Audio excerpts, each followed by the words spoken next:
સ્વામિનારાયણ સાક્ષાત્ અક્ષર પુરુષોત્તમ સર્વેભ્ય પરમં શાંતિ આનંદમ સુખમર્પયેત. શ્રી સ્વામિનારાયણ ભગવાનની જય. શ્રી અક્ષર પુરુષોત્તમ મહારાજની જય. શ્રી ગુણાતીતાનંદ સ્વામી મહારાજની જય. શ્રી પ્રમુખ સ્વામી મહારાજની જય. શ્રી મહંત સ્વામી મહારાજની જય. પ્રગટ ગુરુ હરિ પરમ પૂજ્ય મહંત સ્વામી મહારાજની આજ્ઞા અને આશીર્વાદથી આપણે બધાએ શ્રાવણ માસ અંતર્ગત નિત્ય પારાયણનો પ્રાતઃ કથાનો લાભ લઈ રહ્યા છીએ. આજે આપણા માટે ઓગસ્ટ મહિનાની 22મી તારીખ અને ગુરુવારનો પવિત્ર દિવસ છે અને 1346મી સભા થાય છે અને કહત હૈ સહજાનંદ એ વિષય ઉપર 997મો દિવસ થાય છે. ગઈકાલના દિવસની અંદર આપણે ભગવાનના ઉત્તમ ગુણ એવો જે શ્રુતમ સર્વશાસ્ત્રનું યથાર્થ જાણવા પડવું, એટલે શ્રુતમનો અર્થ આપણે ગઈકાલે સમજ્યા કે ભગવાન અને સંતના જીવનની અંદર આ પ્રમાણે શ્રવણ ભક્તિ વિશેષ કરીને આપણને અનુભવાય છે. ત્યાર પછી આવે છે 15મો ગુણ જ્ઞાનમ. અહીંયા આગળ જ્ઞાનનો અર્થ કરે છે આશ્રિતોના અનિષ્ટની નિવૃત્તિ અને ઈષ્ટની પ્રાપ્તિ કરી આપવામાં ઉપયોગી જ્ઞાન, અથવા જીવ ઈશ્વર માયા બ્રહ્મ તથા પરબ્રહ્મની અનુભવપૂર્ણ જાણકારી. જ્ઞાન એટલે આપણે જાણીએ છીએ કે જ્યાં સુધી શાસ્ત્રોના જ્ઞાનની વાત કરીએ ત્યારે તો જે સંસ્કૃતની અંદર માણસ પોતે અભ્યાસ કર્યો હોય તો એ પોતાની બુદ્ધિ પ્રમાણે સંસ્કૃત ભાષામાંથી ગુજરાતી અર્થ કરે, એને એક સંસ્કૃતના જ્ઞાનની વાત કહેવાય. પણ વાસ્તવિક એ જે સંસ્કૃતની અંદર જે હેતુસર જે ભાષાની અંદર લખેલું હોય એને સારી રીતે શાસ્ત્ર સંમત જે સમજણ આપવીને એ બહુ મહત્વની બાબત છે અને એને જ્ઞાન કહેવાય. એટલે આપણને અહીંયા આગળ કહે છે કે આશ્રિતોના અનિષ્ટની નિવૃત્તિ, એટલે કે જે આપણે ખરેખર નથી સમજવાનું અથવા તો નથી જાણવાનું એને ક્યારે પણ કહેવાય છે કે એ પ્રકારે વધારે પડતો પ્રચાર પ્રસાર કરે નહીં. એક વખત કહી દીધું કે આ પ્રમાણે આપણા જીવનની અંદર શાસ્ત્રોના શબ્દોને આવી રીતે સમજવા. જેમ આપણે જાણીએ છીએ મહંત સ્વામી મહારાજ સત્સંગ દીક્ષા ગ્રંથની અંદર વાત કરતા કહે છે અને મહારાજે વચનામૃતની અંદર પણ કહ્યું છે કે પોતાના જીવનની અંદર પોતે પોતાનું પૂર્ણકામપણું જે માનતા નથી અને પ્રત્યક્ષ ભગવાનને કદાચ દેખતા હોય તો પણ મહારાજ વાત કરે છે કે એના મુખ થકી ભગવાનની વાત પણ ન સાંભળવી. એટલે એ વાત આપણને જે મહારાજે કરી એવી રીતે મોટા પુરુષોના જીવનની અંદર પણ આપણને આ વાત જોવા મળે છે. જેમ કે બ્રહ્મ સ્વરૂપ યોગીજી મહારાજ પોતે વાત કરતા કે ક્યારેય અભાવ અવગુણની વાત તો કરવી જ નહીં. આ પ્રકારે મોટા પુરુષના જીવનની અંદર આપણને જોવા મળે અને મહંત સ્વામી જેવા પાર્ષદની અંદર હતા ત્યારે તે વખતે પણ ટ્રેનની અંદર મુસાફરી દરમિયાન જે વાતો સાંભળી એને સાંભળીને યોગીજી મહારાજ પોતે ત્યાં આગળ એમને કહ્યું કે વાત કરનારને એક ઉપવાસને તમારે 2 ઉપવાસ કરી નાખવા, કારણ કે અનિષ્ટની નિવૃત્તિ માટે થઈને ઈષ્ટની પ્રાપ્તિ કરી આપવામાં ઉપયોગી જ્ઞાન. એટલે આપણે સમજીએ છીએ કે જેટલી અભાવ અવગુણની વાતો કોઈ કરતું હોય અને આપણે સાંભળીએ તો એમાં આપણું અંતઃકરણ ભ્રષ્ટ થઈ જાય છે. જેમ ગુણાતીતાનંદ સ્વામીએ પોતાની વાતમાં કહ્યું છે કે જેમ રેતી ભોગાવા નદીના રેતીના કિનારે બાવળિયા લીલાછમ હોય પણ એ વૈશાખ મહિનાના વાયરાની અંદર પવન સાથે એ રેતી પોતે ઉડે અને એ રેતીના કણ વડે કરીને લીલાછમ બાવળિયા પણ હોરાઈ જતા હોય છે. એમ આપણે સત્સંગની અંદર આવ્યા હોઈએ ત્યારે આપણા જીવનની અંદર આપણો સત્સંગ નવપલ્લવિત હોય પણ આવી અભાવ અવગુણની વાતો કરીને જે નથી કરવાનું એવી રીતનું કરવાનો પ્રચાર પ્રસાર કરીને આપણા અંતઃકરણને ભ્રષ્ટ કરી નાખે છે.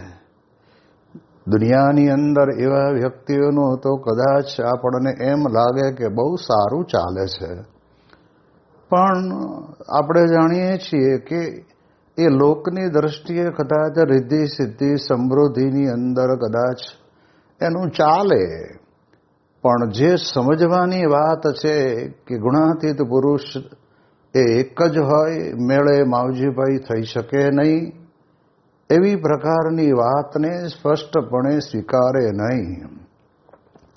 એટલે અહીંયા આગળ આપણને કહે છે કે જ્ઞાન એટલે બહુ મહત્વની બાબત. તો મોટા પુરુષ આપણને જીવ ઈશ્વર માયા બ્રહ્મ અને પરબ્રહ્મની વાતો કરે છે. એટલે એ દ્રષ્ટિએ કરીને જ્ઞાનને પામવું હોય તો ટૂંકની અંદર આપણે આ દેહરૂપ નથી પણ આત્મારૂપ છીએ. આ જે જ્ઞાન છે ને એ જીવનની અંદર જેટલું આપણને સત્પુરુષ સમજાવે એટલું ભગવાન સમજાવે એટલું બીજું કોઈ સમજાવી શકે નહીં.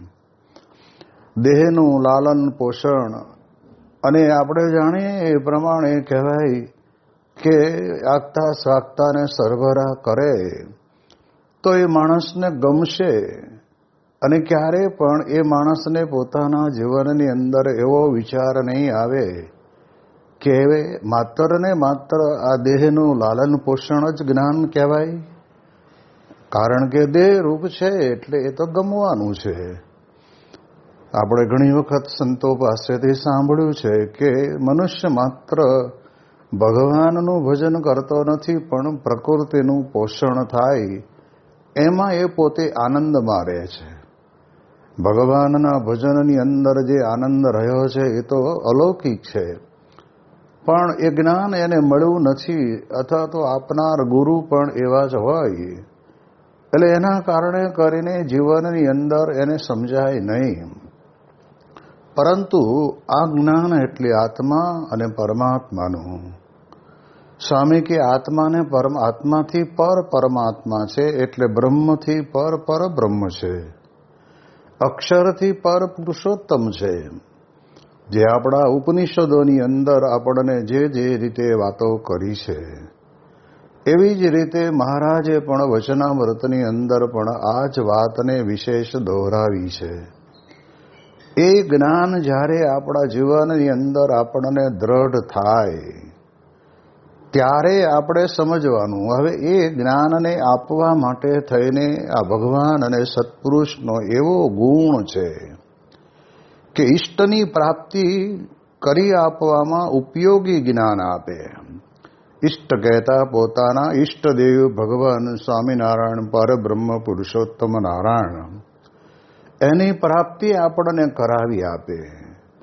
અને એટલે જ મહારાજે પોતે વચનામૃતની અંદર કહ્યું છે કે એકાંતિક થકી એકાંતિકના ધર્મને પમાય છે અને એકાંતિક થકી જ એવા એકાંતિક સત્પુરુષને વિશે રહ્યા જે સાક્ષાત ભગવાન એને પણ આપણે પામી શકીએ છીએ.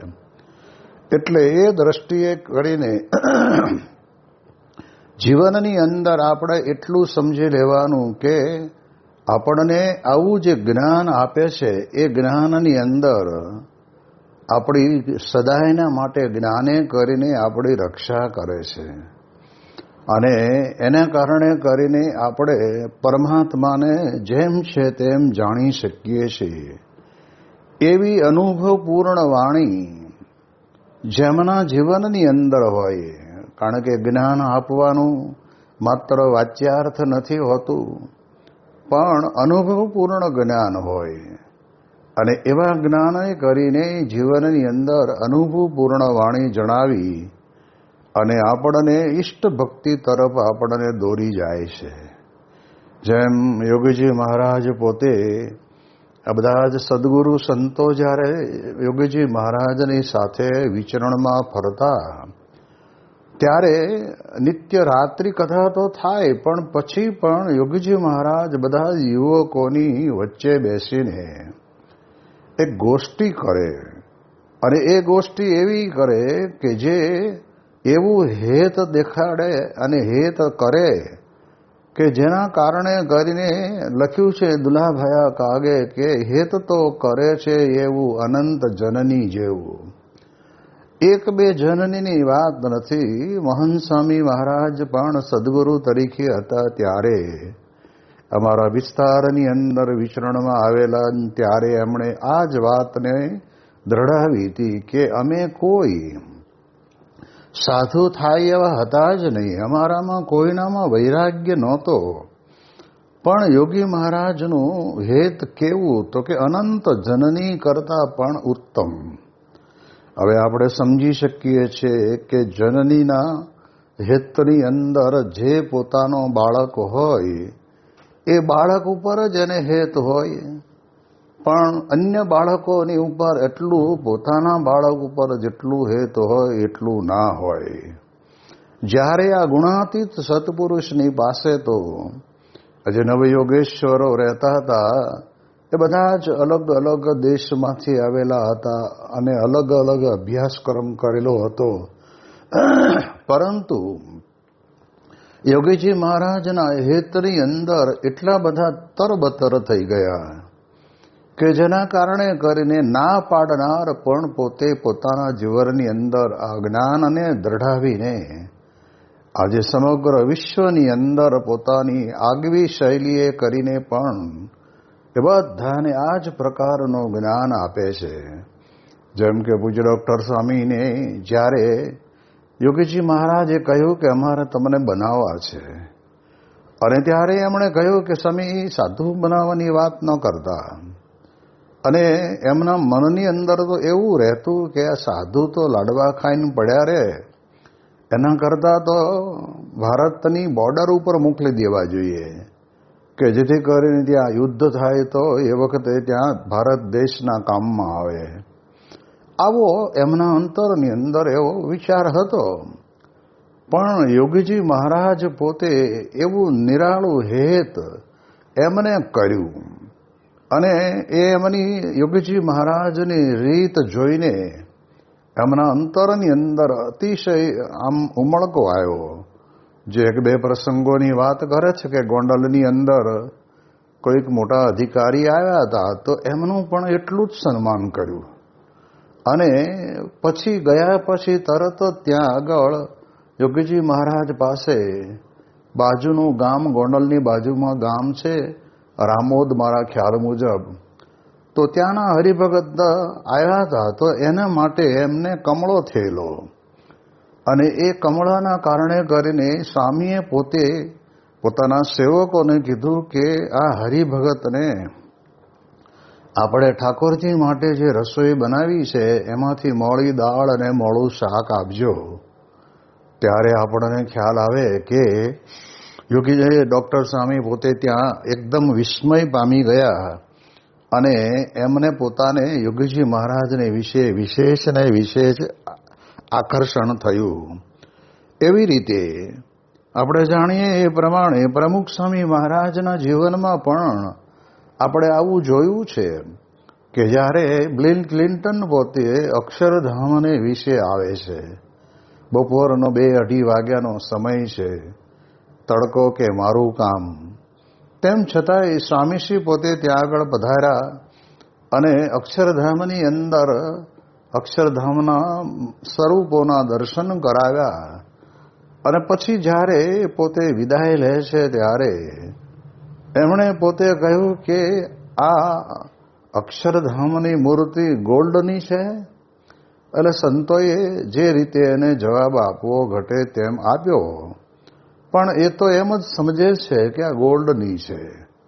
એવી રીતે માયામીની અંદર જ્યારે હું પ્રમુખ સ્વામી મહારાજને મળ્યો ત્યારે એમની આંખોની અંદર જે નિર્મળતા હતી, એમનું હૃદય શુદ્ધ પરિશુદ્ધ હતું, ભાવ વિભોર હતું.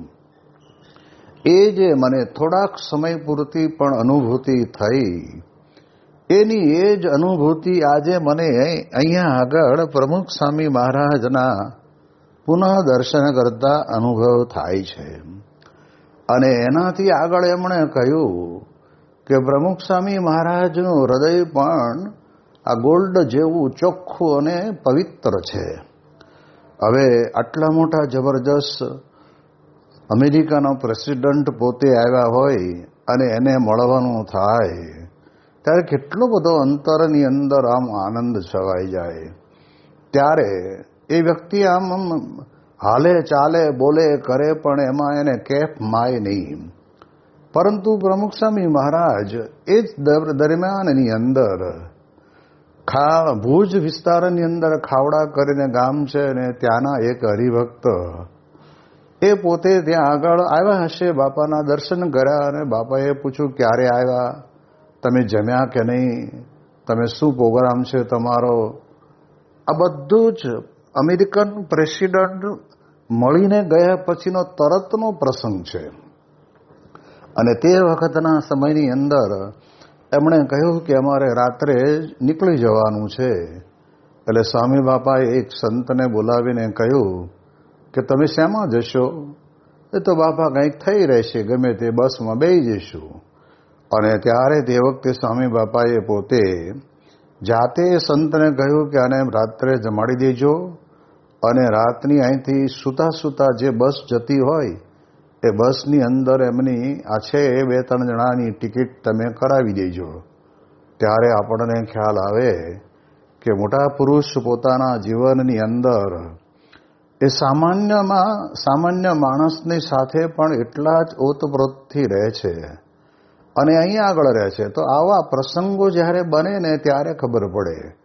આ પ્રસંગને એટલા માટે સાથે લઉં છું કે યોગીજી મહારાજમાં જે સામ્યતા હતી એ ગરીબ કે પૈસાદાર કે તવંગર એની કોઈ એમણે ક્યારેય ચિંતા કરી નથી, પણ બધાની સમાન ભાવના એમને રાખી હતી.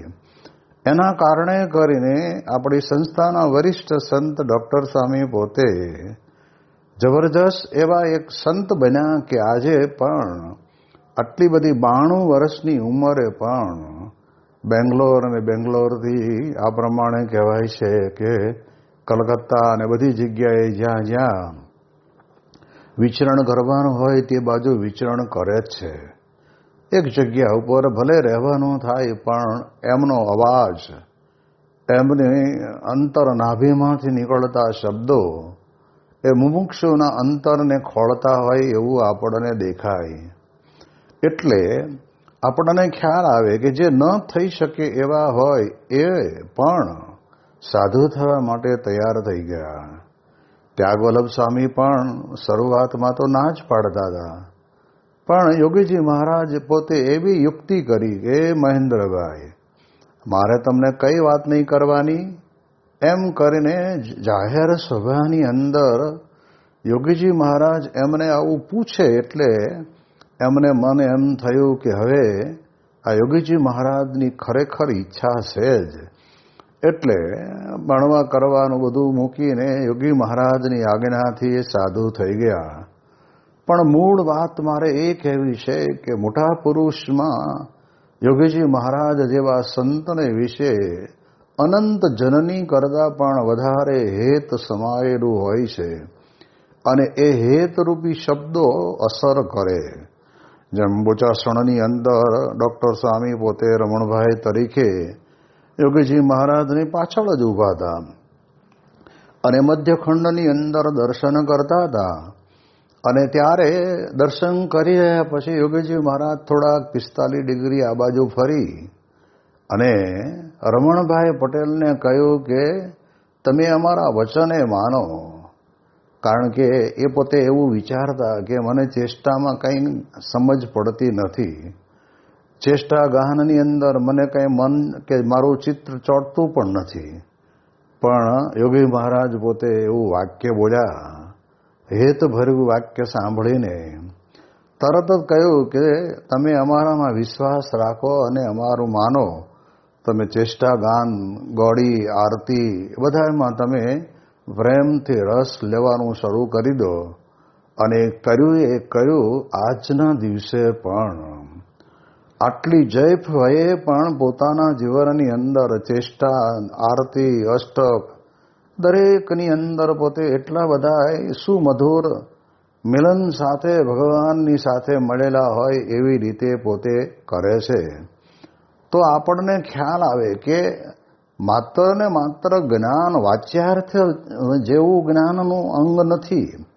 જ્ઞાન પોતે લક્ષાર્થ અને ચરિતાર્થ બનેલું હોય એવા ગુણાતીત સંતને આપણને આ રીત આપણને જાણવા મળી છે. અને એટલે જ યોગીજી મહારાજ ઘણી વખત કહેતા, એક યુવક પોતે કામ નહીં કરતો હોય અને તે વખતે પ્રમુખ સ્વામી મહારાજના બહેનનો દીકરો પ્રવીણભાઈ ભાણાભાઈ કહેતા એને એક બે ગાલ ઉપર થપાટ મારીએ છે. એટલે રડતો રડતો યોગીજી મહારાજ પાસે આવ્યો અને બાપાને કહ્યું કે બાપા, મને આ પ્રમુખ સ્વામીનો ભાણો છે ને એણે મને માર માર્યો. ત્યારે યોગીજી મહારાજ એટલું બધું મરમાળું ધીમે રહીને બોલ્યા કે ગુરુ, પ્રમુખ સ્વામી મહારાજના ભાણાનો માર તમને કયા ગાલે માર્યો? આ ગાલે. તો આ બાજુનો ગાલ ધરો હતો ને, આવો પ્રસાદીનો આપણને લાભ ક્યાંથી મળે?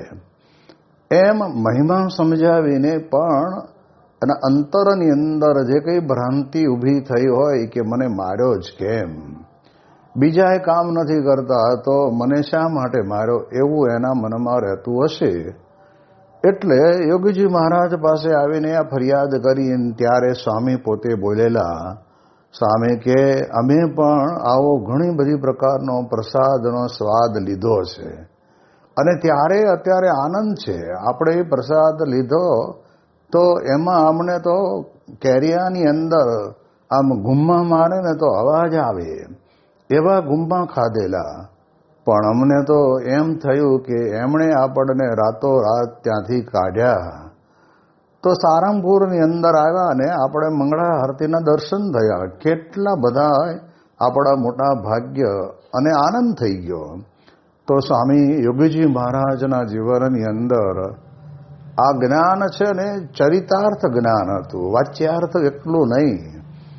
આ બાકી યોગીજી મહારાજ જેવા સંતની કોઈ કોપી કરીને એ પ્રમાણે કરવા જાય તો સામી વ્યક્તિના અંતરની અંદર અસર ના કરે. જ્યારે અહીંયા તો આપણને એક અનુભવ થાય કે યોગીજી મહારાજના આ નિર્મળ પ્રેમની અંદર પણ ઘણા બધાના જીવનની અંદર આ પ્રમાણે કહેવાય છે કે ભગવાનના જ્ઞાનની સમજ પડી. અને એ યોગીજી મહારાજે પોતે પોતાના 20 વર્ષ શાસ્ત્રીજી મહારાજ ધામમાં ગયા પછીના સમયની અંદર એમણે પધરામણીઓ ખૂબ કરી, ગામે ગામ વિચરણ કર્યા અને સારા મોટા મોટા ઉત્સવોની અંદર પણ, જેમ કે શાસ્ત્રીજી મહારાજનો શતાબ્દી મહોત્સવ આવતો ત્યારે તે વખતે પણ શિયાળાની કડકડતી ઠંડીની અંદર પણ એ પોતાના ગુરુ શાસ્ત્રીજી મહારાજની સુવર્ણ તુલા કરવી અથવા તો શતાબ્દી મહોત્સવ કરો એના માટે પણ ખૂબ વિચરણ કર્યું. તો ગુરુએ ગોવિંદ માટે થઈને એમણે બહુ દાખલો કર્યો. અને આપણે જાણીએ છીએ કે મહિમા પણ એમના જીવનની અંદર અપરંપાર હતો. ભલે એક સામાન્ય રીતે માણસ પોતે આધ્યાત્મિક માર્ગે આવવાનો સંકલ્પ કરીને જોડાયો હોય પણ કાંઈ એ પૂર્ણ તો નથી થયા ને. પણ છતાંય તે બંધિયા કરીને ગામ અને ગામની અંદર આ બધાના યુવાનો ડૉક્ટર સ્વામી આદિ દરેક સદગુરુ સંતો ત્યાં યોગીજી મહારાજની જોડે હતા. અને તે વખતે એ બંધિયા ગામની અંદર લાઇટોની જે વ્યવસ્થા નહોતી. જે કંઈ કુદરતી પવન આવે એમાં જ સૂવાનું. યોગી મહારાજ કે જો આપણે નીચે કંતાન ઉપર સૂઈ જવાનું, કોથળા ઉપર સૂઈ જવાનું અને ઓશિકું રાખવાનું નહીં, હાથનું ઓશિકો કરીને સૂવાનું. એ પ્રમાણે આપણે જાણીએ એ પ્રમાણે યુવાનો બધા ત્યાં આગળ રાત્રે મોડે સુધી ગોષ્ઠી થઈ હોય અને પછી બાપા પોતે આજ્ઞા કરે એટલે બધા સૂવા માટે તૈયાર થઈ જાય. અને એક વખત તો રાત્રે એવું બન્યું કે વિનુ ભગત પોતે ત્યાં આગળ યોગીજી મહારાજની જોડે હતા અને સૂતા હતા ને બાપા પોતે ત્યાંથી પોતાની પથારીમાંથી ઉઠી અને આ બધા જે યુવકો ત્યાં આગળ સૂતા હતા ને એમને બધાને દંડવત કરવા માંડ્યા. અને થોડી વારમાં તો વિનુભાઈ જાગી ગયા અને જોયું તો બાપા દંડવત કરે છે. અને ધીરે ધીરે દંડવત કરી રહ્યા પછી સ્વામીને પૂછ્યું કે બાપા આમ આ બાજુ ઠાકોરજી તો આ બાજુ છે, સિંહાસન તો આ બાજુ છે ને તમે આ બાજુ કેમ દંડવત કરતા હતા? ત્યારે યોગી મહારાજ ધીરે ધીરે બોલ્યા કે અવાજ કરશો નહીં, યુવકો બધા સૂતા છે. પણ પછી ખબર પડી કે આ બધા યુવકો પોતપોતાનું ભણેલી ગણેલી કારકિર્દી છોડીને આજે મહારાજને શરણે આવ્યા છે. તો કેટલું મોટું કામ કર્યું કહેવાય. માટે આવા યુવાનોને હું દંડવત કરતો હતો. તો આ મહિમાસભર જીવન યોગીજી મહારાજનું હતું. અને એ પોતે જ્યારે આવું જ્ઞાન આપે ને ત્યારે જ્ઞાન સહેજે સહેજે આપણા અંતરની અંદર ઉતરી જાય અને આપણને આનંદ પણ થાય. એટલે આ પ્રમાણે અહીંયા આગળ કહીએ કે જ્ઞાનમ એટલે માત્ર બહુ જ સારી ભાષાની અંદર છટાદાર બોલી જવું એવું નહીં, પણ ભલે ભોળી ભલી ભાષાની અંદર યોગીજી મહારાજ પોતે એ વાતો કરતા પણ સાંભળનારના અંતરની અંદર સંસરવી ઉતરી જતી. અને એટલે યોગીજી મહારાજ કહેતા કે અમારે તો અમારી વાણી કેવી કાચા ચણા જેવી, શેકેલા ચણા જેવી નહીં.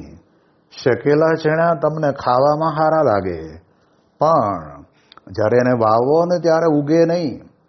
એમ અમારી વાણી છે ને એ કાચા ચણા જેવી. એટલે અમે જે આજ્ઞા કરીએ તે આજ્ઞાની અંદર આ યુવકો સંતો હરિભક્તો બધાએ વર્તે એટલે એ દિલની અંદર ઉગી નીકળે. અને કાચા ચણા જેવી વાણી હોય કોઈની હારી લાગે પણ એ ઉગે નહીં. એ ખાઈએ ત્યાં સુધી હારા લાગે ને પછી તો પાણી માગે. એટલે યોગીજી મહારાજનું પોતાનું જ્ઞાન, પ્રમુખ સ્વામી મહારાજનું પણ પોતાનું જ્ઞાન એ આપણને આમ જેને કહેવાય ને કે એમના જીવન દ્વારા સમજાયું. આજે કેટલા બધા યુવકો એવા હશે કે જેને પ્રમુખ સ્વામી મહારાજ સાધુ થયા હશે ને ત્યારે નામથી પણ નહીં ઓળખતા હોય, પણ એકબીજાના સંપર્કમાં આવ્યા પછી પ્રમુખ સ્વામી મહારાજ દ્વારા 700 સાધુ થવાના છે અને એ સંકલ્પમાં ભળી જાય અને એની અંદર દીક્ષા લે ને ત્યારે તે વખતે પણ પ્રમુખ સ્વામી મહારાજ પોતે એને એવી રીતે જ્ઞાન આપે કે જેના કારણે કરીને એ સત્સંગની અંદર આગળ જતા ખૂબ સારું કાર્ય કરી શકે. એટલે એમાં પણ આપણને અનુભવાય. એવું જ વર્તમાન સમયની અંદર મહંત સ્વામી મહારાજની પાસે આપણને બધાને અનુભવાય. નાના નાના બાળકો બધાય આમ વિચાર કરીએ તો સ્વામી કે મા બાપથી છૂટા પડવા મુશ્કેલ. એને બદલે મહંત સ્વામી મહારાજના ભોજન દર્શનની અંદર 300 બાળકો એ અટલાદરાની અંદર આવીને બેસતા અને સ્વામી પૂછે કે આ સંગીતનું મ્યુઝિક વાગ્યું એ શેના ઉપર વાગ્યું, એટલે તરત ઊંચી આંગળી કરે અને મારે ઘેરે આવજો ચોગલાધારી એના ઉપર વાગ્યું હોય તો એ બોલે. એટલે એમાં આ બાળકોને બહુ જ હેત થાય અને એના કારણે કરીને આટલો બધો બાળ મંડળનો એક વિકાસ થયો છે. એની વિશેષ વાતો આપણે આવતીકાલે કરીશું. શ્રી સ્વામિનારાયણ ભગવાનની જય.